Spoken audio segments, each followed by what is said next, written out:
जय जगन्नाथ सांग मैंने आज आम सन्ध्या बाहरी पड़ू विश्वकर्मा पूजा देखापी। ये बहुत बढ़िया भाव विश्वकर्मा पूजा हुए। आम प्रत्येक वर्ष ये जाऊँ देखो केते बढ़िया भाव सजासजी भी हो जमा इच्छा हो आसवाई। देखो केते लोक केते लाइट।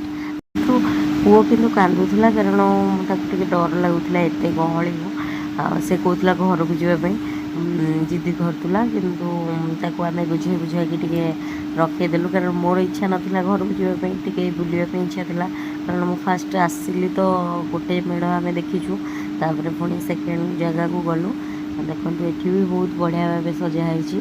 आईटा हूँ थर्ड माने तीनोटी एसोसिएशन तरफ यहाँ होता बहुत बढ़िया करते। पुओ ये आइसक्रीम खोजिला माने पागल करदेला स्ट्रॉबेरी फ्लेवर खायापी। मुझे माने तो गुपचुप निहाती भाव खाइबी तो मुझे भी गुपचुप खाइली। पुओ को किसी खेलना किणे देली कारण से कांदुला काले रही किसी समय आम बुलाबुली कलु आ घर को पलि आसलु। जदि मो भिडियोटी भल लगी तेज लाइक करदे शेयर करदे आ सब्सक्राइब करने को जमा भी भूलें।